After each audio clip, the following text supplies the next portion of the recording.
Hello. तो इस video के थ्रू हम डिस्कस करना चाहते हैं, इसको काफ़ी कॉम्प्रिहेंसिव तरीके से, काफ़ी डिटेल वे में डिस्कस करेंगे। सारे रीजन डिस्कस करेंगे कि हमारे देश का जो ट्रेन का जो एवरेज स्पीड है वो इतना स्लो क्यों है। एवरेज स्पीड से मतलब है कि डिस्टेंस कि पॉइंट ए से पॉइंट बी में कोई भी सिटी, दिल्ली से चेन्नई, दिल्ली से बेंगलोर, कहीं से कहीं भी जाने में जो टोटल टाइम लगता है वो इतना कम क्यों है। On an average long distance train का स्पीड 50 से 60 किलोमीटर पर आवर ही है, चाहे वो एक्सप्रेस हो, सुपर फास्ट हो। हमारे देश का जो ट्रेन का स्पीड है that is not even 100। I am talking about average speed, not the maximum speed. But ये जो एवरेज स्पीड है यही मैटर करता है।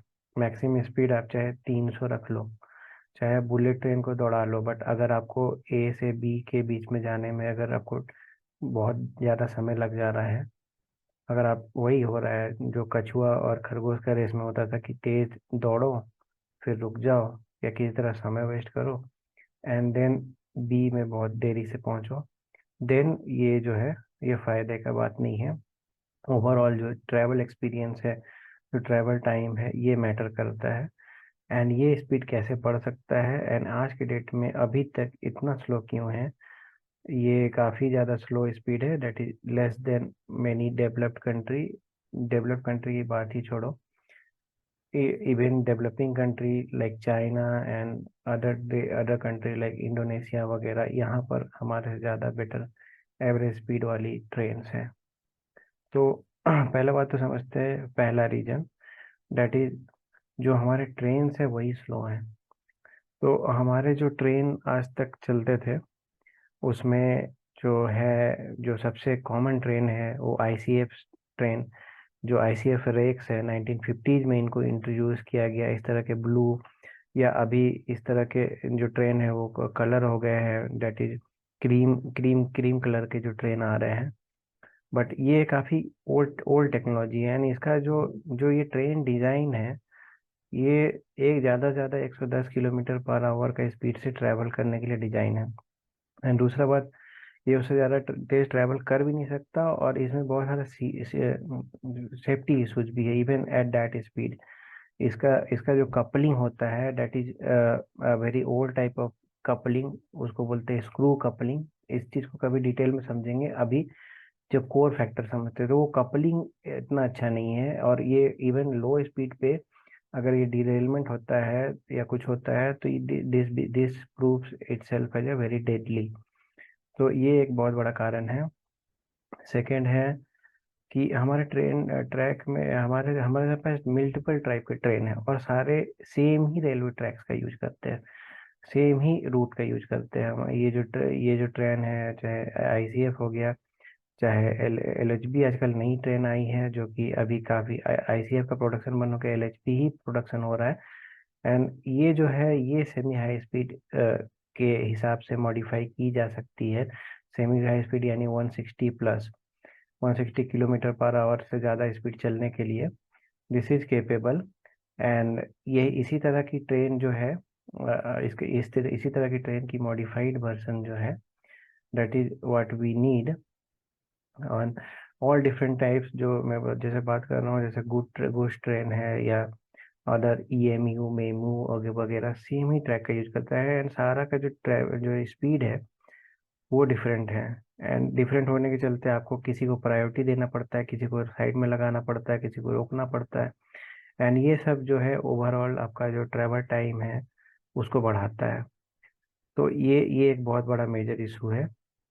एंड इस चीज़ को सॉर्ट आउट करने के लिए हमको गवर्नमेंट काम तो कर रही है, एंड वो काम ट्रेन के कॉन्टेक्स्ट में तो दिख रहा है एटलीस्ट, कि जो फास्ट ट्रेन है दैट इज एलएचबी से जो डिराइव्ड जो ट्रेन है जो कि ज़्यादा स्पीड में ट्रेवल कर सकती है, लाइक पहले गवर्नमेंट लाई ये तेज गतिमान को, विच इज नथिंग, ये बस एलएचबी ट्रेन ही है, जो कि आपका जो है एलएचबी ट्रेन है, जो कि नॉर्मल एलएचबी ट्रेन है। इसमें मेरे को नहीं लगता कि बहुत कुछ ज़्यादा इसमें मॉडिफिकेशन हुआ है।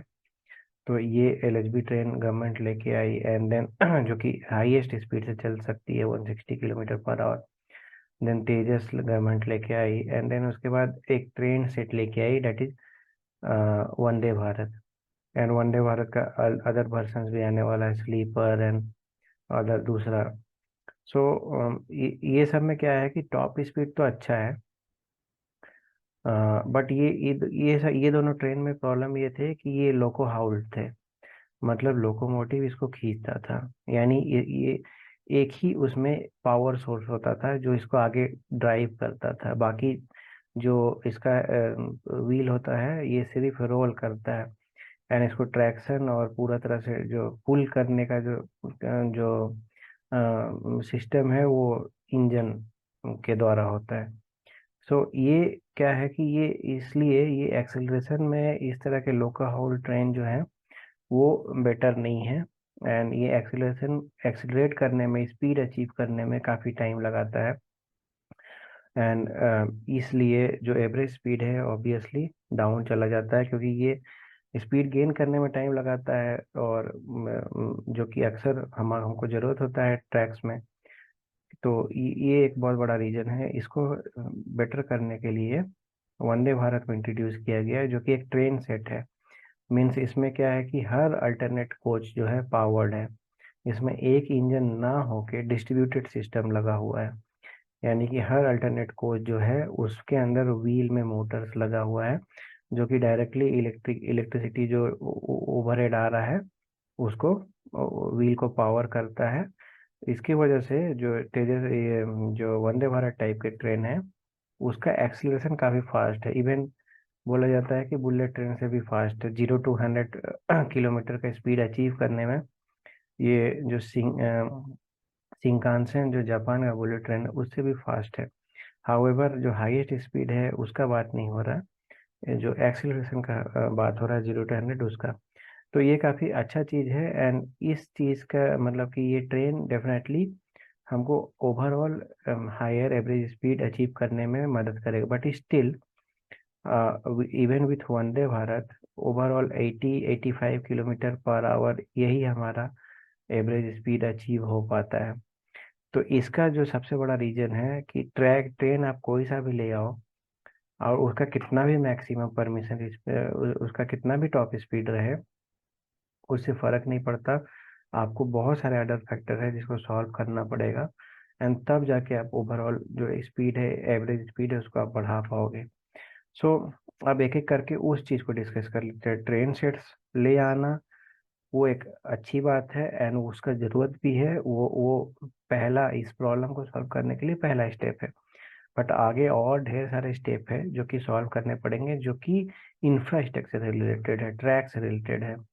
तो इंफ्रास्ट्रक्चर से जो रिलेटेड है उसको सॉल्व करने के लिए आपको बहुत सारे स्टेप करने पड़ेंगे, जो कि अभी तक बहुत ज़्यादा नहीं हुआ है, जिसके चलते हमारा जो ओवरऑल स्पीड है वो काफ़ी स्लो है। सो अब डिस्कस करते हैं कि इंडिया का जो रेलवे नेटवर्क है वो काफ़ी बड़ा है, जैसे कि 70,000 किलोमीटर का है।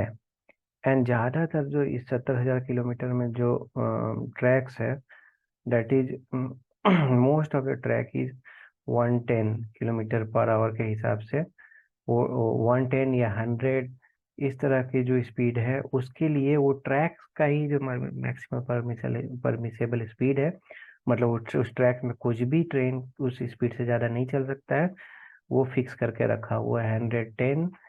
या इवन अच्छे अच्छे आजकल तो एटलीस्ट अपग्रेड हो रहा है 130 में, जो मेन रूट है दिल्ली मुंबई और दिल्ली कोलकाता, तो 130 में था। अभी गोल्डन क्वाड्रिलेटरल और भी कहीं कहीं का जो इम्पोर्टेंट सेक्शन है उसको 130 में अपग्रेड किया जा रहा है। बट 130 भी बहुत सफिशिएंट नहीं है, आपको एटलीस्ट टॉप जो जो सेक्शन का स्पीड है, जो ट्रैक का जो परमिसेबल स्पीड है, उसको आपको 160 या 160 प्लस रखना होगा, तब आप जाके अच्छा स्पीड अचीव कर पाइएगा। एंड वो अच्छा स्पीड से मतलब ये है कि आप अच्छा स्पीड का मतलब ये है कि आप रात को बोर्ड किए दिल्ली में, एंड कोलकाता को आप सुबह होने से पहले पहुंच गए। मीन्स आपको लेस देन 12 आवर का जर्नी। तो कोलकाता लगभग 1450 किलोमीटर दूर है। सो ये पॉसिबल तभी है जब आप 120 110 किलोमीटर पर आवर का आप एवरेज स्पीड मेंटेन कर पा रहे हो, तब आप इस तरह का सर्विस दे सकते हैं। एंड देन लोगों का समय कम वेस्ट होगा एंड कंट्री डेवलप करेगा। तो इस तरह का स्पीड जो है अचीव करने के लिए कोई कोई मतलब है कि हमको जो एवरेज स्पीड, अच्छा एवरेज स्पीड है वो चाहिए होगा 100, 120-30 के आसपास का हमको जो एवरेज स्पीड है उसका ज़रूरत पड़ेगा। एंड 120-30, अगर आपका 130 ही मैक्सिमम परमिशन स्पीड रहेगा तो पॉसिबल नहीं है। आपको 160 या 160 प्लस आपको ट्रैक का स्पीड होना चाहिए। एंड जैसा कि हमारे पास अभी फ़िलहाल जो ऑपरेशनल 160 का जो ट्रैक है वो दिल्ली टू आगरा कैंट के बीच में ही है। एंड इसके अलावा देश में कहीं भी एटलीस्ट अभी 160 का पे अपग्रेड हुआ ट्रैक नहीं है। दिल्ली मुंबई सेक्शन में अहमदाबाद एंड मुंबई जो पार्ट है उसमें ये अपग्रेडेशन चल रहा है, बट स्टिल उसमें टाइम लगने वाला है। तो अब डिस्कस करते हैं कि ये ट्रैक ट्रैक अपग्रेड करने के लिए क्या क्या चाहिए होगा हमें। तो सबसे इम्पोर्टेंट चीज़ तो ये है कि कोई भी जो रेलवे है, ठीक है, जो सेमी हाई स्पीड या उससे हायर स्पीड पे चलता है पैसेंजर कैरी करके, उसमें ट्रैक के बगल में फेंसिंग होना बहुत ज़रूरी है। ट्रैक के बगल में फेंसिंग नहीं होने से हमारे यहाँ पर क्या है कि जो काऊ बहुत रिस्पेक्टेड एनिमल है, काऊ बहुत ज़्यादा मतलब कि बिलव्ड एनिमल है, तो और इसीलिए लोग इसको खुला इनको छोड़ देते हैं। और ये जो है अक्सर इन लोगों को पता नहीं कि ट्रैक में क्या है, खतरा है, ट्रैक को पार कैसे करना है, ट्रेन से कैसे बचना है। ये इवॉल्व नहीं हो पाए ट्रेन के साथ साथ। ट्रेन जो है पिछला 100-200 साल से ही आया है, लेकिन ये जो बेजुबान जानवर है ये पिछला लाखों साल से इस पृथ्वी में है। सो ये अडेप्ट नहीं कर पाए उस इकोसिस्टम में जिसमें ट्रेन होता है।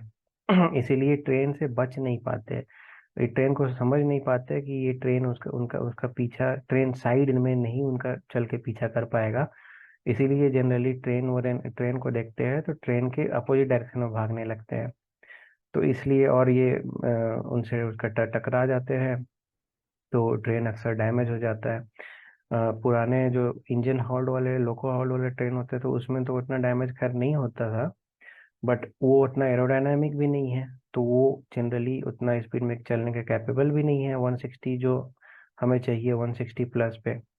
तो 160 प्लस में चलना है तो हमें एरोडायनामिक वंदे भारत जैसा फ्रंट का शेप को रखना पड़ेगा। एंड फ्रंट का शेप वैसा जब हम रखते हैं तो ऑब्वियस सा बात है कि हम ये काऊ प्रोटेक्टर जो जो ऐसा लगा रहता था काऊ कैचर वगैरह, इस तरह का हम यहाँ पर यूज नहीं कर सकते प्रॉपर तरीके से। हमें एरोडायनेमिक नोज रखना पड़ेगा।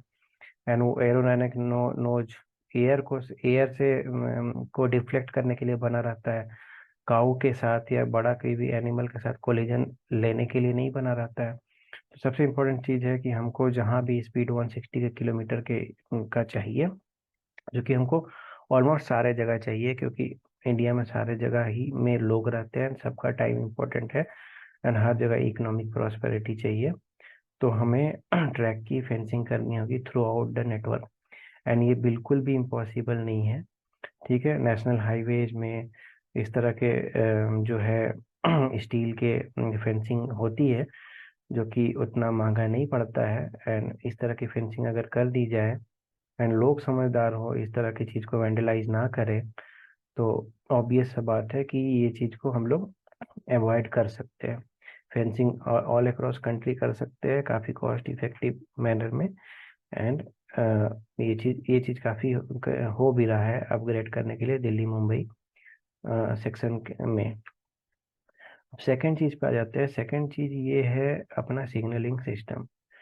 तो जो सिग्नलिंग सिस्टम आप जब स्पीड बढ़ाते हो तो आपको सिचुएशन अवेयरनेस बहुत ज़्यादा होना चाहिए। अगली ट्रेन आपकी ट्रैक में कितने दूर है, उससे आप कितने दूर हो, ये सारा चीज़ जो है, कोई सामने से ट्रेन तो नहीं आ रही है, आपका जो ट्रैक है वो प्रॉपर अलाइंड है कि नहीं, ये सारा जो सिग्नलिंग जो चीज़ है वो ऑटोमेटेड होना चाहिए। एंड ये जो इन्फॉर्मेशन है ये काफ़ी रेडीली अवेलेबल होना चाहिए ट्रेन के अंदर लोको पायलट को। तो अभी क्या होता है, अभी बाहर इस तरह के पोल में सिग्नल लगे रहते हैं। वो पहला बात तो ड्राइवर को देखने के लिए बहुत ही मशक्कत करना पड़ता है। मतलब कि अगर फॉग हो तो फिर उसको सिग्नल मिस हो जाने का बहुत ज़्यादा खतरा होता है, क्योंकि दूर तक विजिबिलिटी होता नहीं है। तो पहला तो जैसे फॉरेन में होता है, यूरोपियन कंट्रीज में होता है, ट्रेन सेट्स ऐसे होते हैं जिसमें सिग्नलिंग का जो जो कौन सा सिग्नल है वो कैब के अंदर ही देख सकते हैं। तो इन कैब सिग्नलिंग पहला बात तो प्रोवाइड करना पड़ेगा, जो आई थिंक वंदे भारत में इजीली इंट्रोड्यूस किया जा सकता है, कुछ फैसिलिटी उसमें है भी। तो सेकंड, वंदे भारत का जो फ्यूचर वेरिएंट है उसमें प्रोवाइड ऑब्वियसली किया जा सकता है। एंड इवन लोको जो नए नए लोको मॉडिफिकेशन करके उसमें ऐड किया जा सकता है। तो इन कैप सिग्नलिंग होना पड़ेगा, प्लस एडवांस सिग्नलिंग सिस्टम रखना पड़ेगा। फॉर एग्जांपल यूरोपियन ट्रेन का जो यूरोपियन जो ये ट्रेन सिग्नलिंग सिस्टम है, ईटीसीएस वगैरह वगैरह, जो कि काफ़ी ज़्यादा एडवांस सिग्नलिंग सिस्टम है, जो कि मल्टीपल चीज से अवेयरनेस लेते हैं। व्हील काउंट करना, ठीक है, नेक्स्ट ट्रेन कहाँ है उनका जीपीएस से कोऑर्डिनेट करना, ठीक है, स्टेशन से कोऑर्डिनेट करना कि कौन से स्टेशन को पार हुई, ठीक है, हम पोल में माउंट कर सकते हैं, हम ट्रेन का फ्रंट एंड बैक एंड में किसी तरह का मार्कर पुट कर सकते हैं, किसी तरह का हम उसमें आरएफआईडी या चीज पुट कर सकते हैं। ये ऑलरेडी एग्जिस्ट करता है, हमको इसको इन्वेंट करने का जरूरत नहीं है। किसी अच्छा यूरोपियन सिग्नलिंग सिस्टम को समझना, ईटीसीएस को, या तो समझ के हम खुद से अपना वैसा बना लें, या उनसे टेक्नोलॉजी ट्रांसफर में खरीद लें। क्योंकि हमारा नेटवर्क बहुत बड़ा है, हम बस एक दो मॉडल एक दो उसका पीस नहीं ला सकते, ये पूरा सिस्टम है। तो खरीदना टेक्नोलॉजी ट्रांसफर करके शायद महंगा पड़े, एंड वे अच्छा भी नहीं है हमारे देश के इंजीनियर्स के लिए, क्योंकि पहला बात तो ये बना बनाया चीज़ खरीदने से हमारा अपने देश का इंजीनियरिंग पीछे होता है। एंड दूसरा बात है कि हम उस चीज़ को सीख भी नहीं पाते। अगर हम खुद से डिजाइन करेंगे, हम उसमें फर्दर इवोल्यूशन करके उसको पहले से बेटर बना सकते हैं। तो पहला बात तो ईटीसीएस के जैसा हम लोग कुछ बना रहे हैं। इनिशियली वो तो कवच नाम से जाना जाता था, वो एक्चुअल में ट्रेन को बस कोलिजन से अवॉइड कराने का सिस्टम था। एक ही ट्रैक में अगर दो ट्रेन आ जाए सर्टेन डिस्टेंस से कम में, तो ऑटोमेटिक ब्रेकिंग हो जाएगा। बट उस चीज़ को एक कॉम्प्रिहेंसिव, एक कंप्लीट सिग्नलिंग सिस्टम, जो कि ऑटोमेटिकली गाइड करे सिग्नल कब येलो होना है, कब रेड होना है, कब क्या वार्निंग कॉशन देना है, ये सारा चीज़ अंदर चाहिए। और वो लोको पायलट को दिखना चाहिए, बस उस सिग्नल को देख के लोको पायलट आंख बंद करके ट्रेन चलाए। ऐसा ऐसा होने से ही हम 160 एंड अबव के ट्रेन को हम कंटिन्यूअसली उसी स्पीड पे चला पाएंगे। तो ये एक बहुत बड़ा मेजर अपग्रेड चाहिए, जो कि एक्सपेंसिव है, नो डाउट। ये काफ़ी एक्सपेंसिव चीज़ है, बट ये चाहिए। एंड ये ज़्यादातर अच्छे एडवांस रेलवे में है। एंड इंडिया एडवांस होना चाहता है, तो इंडिया को ये चीज़ भी अपग्रेड करना होगा।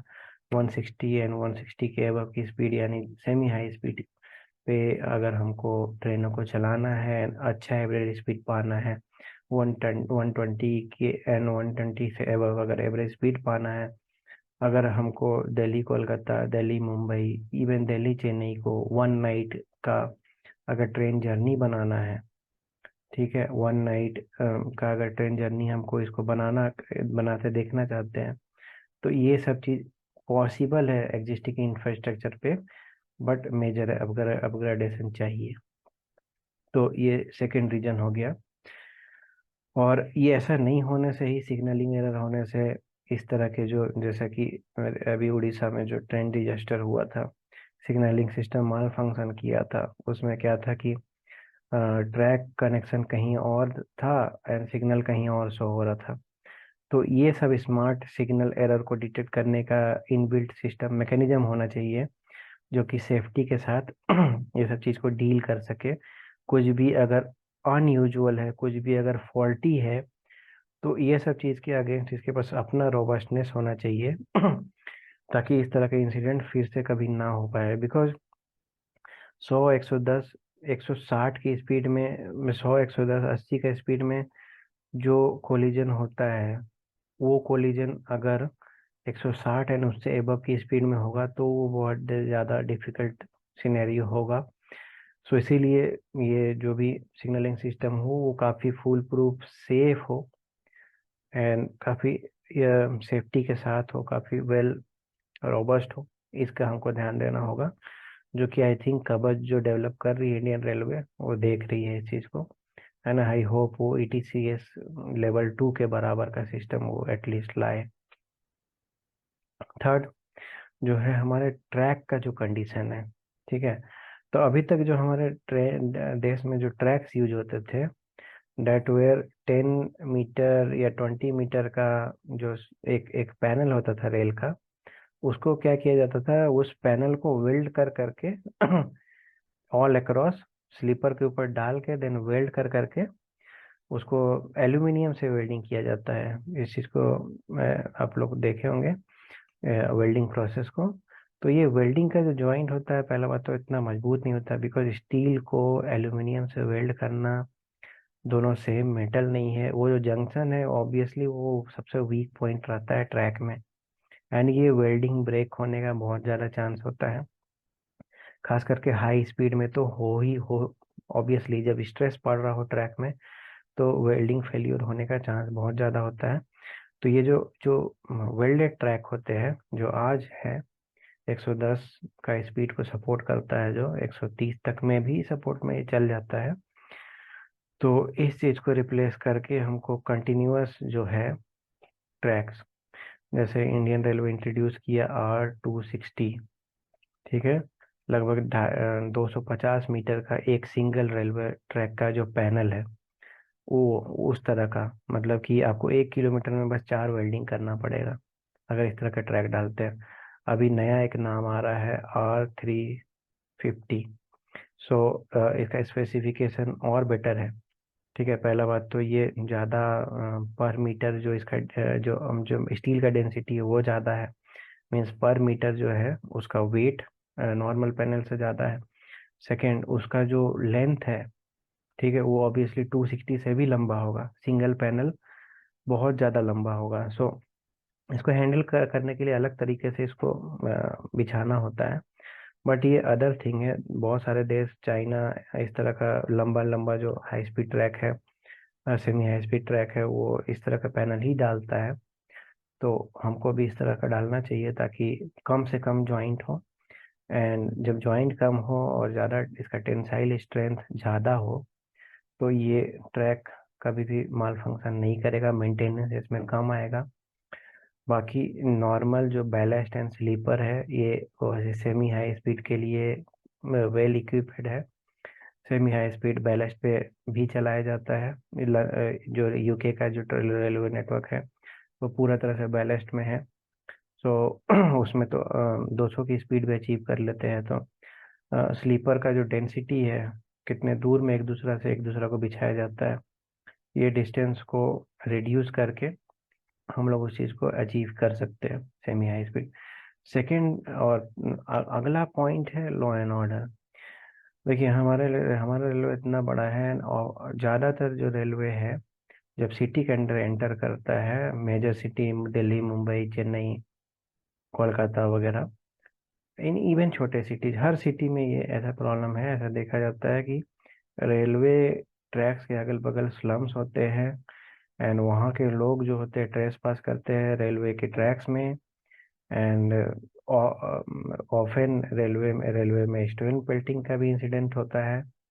तो ये सब चीज़ जब तक होगा, जब तक बेटर लॉ एंड ऑर्डर का कंट्रोल नहीं हुआ, जब तक रेलवे में ट्रेस पासिंग से रेलवे के पास इतना बड़ा अपना खुद का पुलिस फोर्स है, जब तक ये सब चीज़ को प्रॉपरली डील नहीं किया जाएगा, state government and other political institute अगर कोऑपरेट नहीं करेगी, तो ऑब्वियसली लॉस पब्लिक का है इसमें। क्योंकि अगर रेलवे सिटी के अंदर या सिटी के पास आने से अगर रेलवे को स्पीड कम करना पड़े, तो उस स्पीड से जो टाइम लॉस हो रहा है वो अल्टीमेटली लोगों का ही हो रहा है। तो ये सबका बेटरमेंट के लिए ये जो स्लम है और ये सब चीज़ को रेलवे की प्रॉपर्टी पे या रेलवे ट्रैक से अगल बगल से हटा के प्रॉपर इसको आइसोलेट करना काफ़ी ज़रूरी है।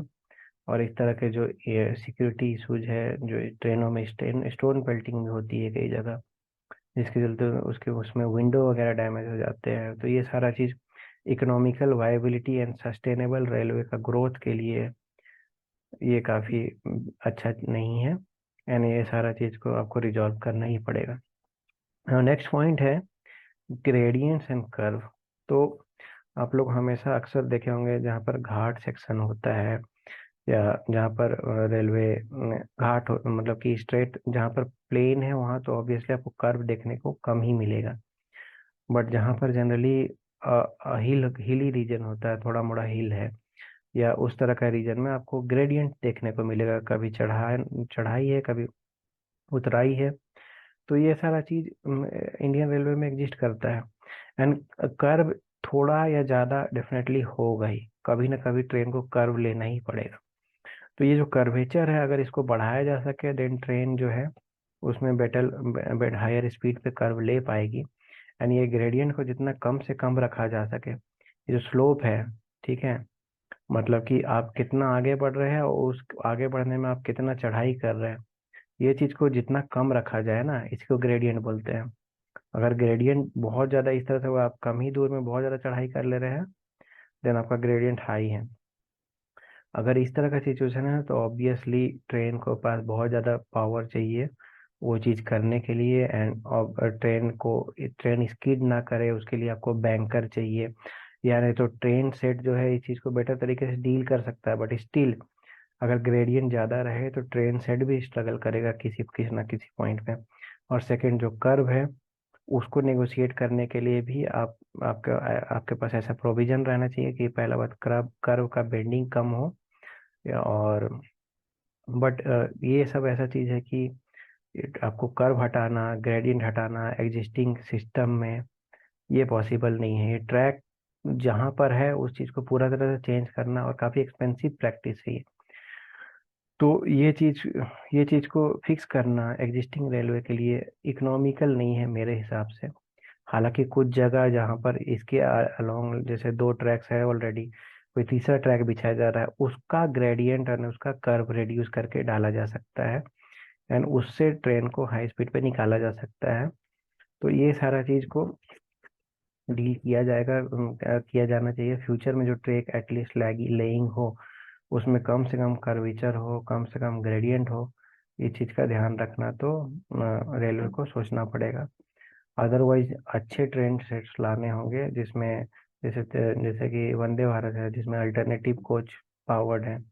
अल्टरनेटिव कोच की जगह रेलवे अगर कल को थोड़ा और पैसा खर्च करके अगर हर कोच पावर्ड लेके आए, देन वो ग्रेडियंट को नेगोशिएट करने में और बेटर होगा, कर्व को नेगोशिएट करने में और बेटर होगा। तो ये एक पॉइंट है जिस पे ध्यान देना चाहिए। ये सारे जो पॉइंट है इस पे रेलवे को ध्यान देना चाहिए। एंड काफी हद तक रेलवे दे भी रही है। बट हमारा चूंकि रेलवे नेटवर्क है इतना ज्यादा बड़ा है कि कुछ भी करने में यहाँ पर डिकेट्स लगने वाले हैं।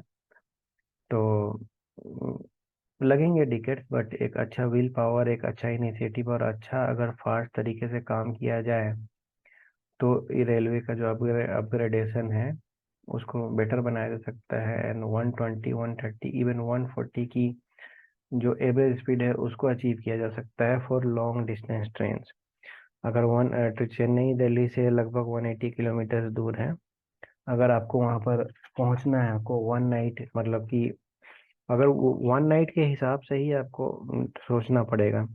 अगर चेन्नई 1800 किलोमीटर दूर है, उसको 140 की अगर एवरेज स्पीड पे अगर आप ट्रेन को चलाते हैं तब जाके आप 12, 13, 14 घंटा में आप पहुंचा पाइएगा। एंड उससे ज्यादा अगर अगर पैसेंजर्स को दिन लग रहा है, 2 दिन लग रहा है, 3 दिन लग रहा है, जैसा कि आज होता है, अगर उतना ज्यादा समय पैसेंजर्स को लग रहा है तो वो जो पैसेंजर ट्रेन के अंदर बैठा है उसका प्रोडक्टिव टाइम भी लॉस हो रहा है एंड देश का भी लॉस हो रहा है, क्योंकि देश में कोई भी प्रोडक्टिव काम हो नहीं पाया उस समय जब वो इंसान ट्रेन के अंदर बैठा था। तो लोगों का जो प्रोडक्टिविटी उसको हार्नेस करना है जीडीपी ग्रोथ के लिए, देन आपको रेलवे सिस्टम को अपग्रेड करना ही पड़ेगा। एंड आपको ए टू बी पॉइंट में कहीं भी इंडिया का ए पॉइंट से बी पॉइंट तक पहुंचने में आपको 24 घंटा से ज़्यादा लगना ही नहीं चाहिए, क्योंकि हमारा देश यूएस के जितना या चाइना के जितना बड़ा नहीं है। हम लोग इस चीज़ को अचीव कर सकते हैं। सेमी हाई स्पीड ट्रेन को लाके सेमी हाई स्पीड ट्रैक्स में अपग्रेड करके आप इस चीज़ को इजीली अचीव किया कर सकते हैं। आप ट्रंक कॉरिडोर जो है, कुछ कुछ कॉरिडोर को आइडेंटिफाई करके उसको ट्रंक डिक्लेयर करके, जैसे दिल्ली कोलकाता, दिल्ली मुंबई, मुंबई चेन्नई, कोलकाता चेन्नई, ठीक है, कोलकाता मुंबई, ये सब जो सेक्शंस है, ये सब सेक्शंस को आप ट्रंक कॉरिडोर डिक्लेयर करके इसको 160 एंड 160 के बियॉन्ड स्पेसिफिकेशन के लिए आप मॉडिफाई कर सकते हैं, इसमें ये सारे प्रोविजन डाल सकते हैं, एंड जिसमें आपकी मेजॉरिटी ऑफ ट्रेन ट्रेवल करेगी। एंड ये सारे जो आपको आपको एक अच्छा एवरेज स्पीड मिल जाएगा। उसके बाद खाली जो एंड गोल, जो आपका फाइनल फेज ऑफ जहाँ भी आपको जाना है, उसके लिए ब्रांच ब्रांच लाइन में वो शिफ्ट होगी, जिसका स्पीड में भी कम हो तो चलेगा, 130 और समथिंग। बट इस तरह से आप जो एवरेज स्पीड है, एवरेज स्पीड 120 एंड 120 प्लस तो चाहिए। और सेकंड थर्ड थिंग इज कि हाई स्पीड जो ट्रेन है, जो कि बुलेट ट्रेन इंडिया डेवलप कर रहा है, बिछा रहा है, वो एक अलग ही कैटेगरी हो जाता है। बुलेट ट्रेन का एक अलग ही कैटेगरी हो जाता है। वो अभी इंफ्रास्ट्रक्चर हमारे पास है नहीं, तो ये जो स्लो ट्रेन है, उसको रखना, उसको मेंटेन करना है, उसको अपग्रेड करना डेफिनेटली जरूरी है। इवन बुलेट ट्रेन आ जाएगा तो भी हमारे पास इतना पॉपुलेशन है, एंड ये पॉपुलेशन में lower class, middle class, upper class, हर तरह की वैरायटी है, हर तरह के लोग हैं, हर तरह का इनकम ग्रुप है। हर कोई मे बी बुलेट ट्रेन को अफोर्ड ना कर सके, या हर कोई बुलेट ट्रेन की नेसेसिटी हर कोई को नहीं हो। अगर एक मजदूर आदमी है जिसका वेज इतना नहीं है कि वो बुलेट ट्रेन को अफोर्ड कर सके, उसका टाइम उतना कीमती ना नहीं है कि वो पैसा ज़्यादा देके टाइम खरीद सके, तो उसके लिए ये सेमी हाई स्पीड ट्रेन ही ज़्यादा बेटर है। वो अगर एक दिन ट्रेन में गुजार भी देता है, देन उसको उतना लॉस नहीं है कंपेरेटिवली कोई किसी बड़े बिजनेसमैन को, जिसका 1 घंटा भी हजारों लाखों का बात होता है। तो आपके पास हर तरह का इंफ्रास्ट्रक्चर होना चाहिए रेलवे का। चाइना में सेमी हाई स्पीड ट्रेन्स भी है, ज़्यादातर जो उनका कन्वेंशनल ट्रैक है वो सेमी हाई स्पीड पे अपग्रेड हो चुका है, एंड बाकी उनका हाई स्पीड नेटवर्क 40,000 किलोमीटर से ज़्यादा नेटवर्क वो डेवलप कर चुके हैं। तो हम्म, चाइना एक बढ़िया एग्जांपल है, भले ही हमारा राइवल हो, बट उसने ये किया, वो एक अच्छी बात है, हमको वो चीज़ सीखना चाहिए।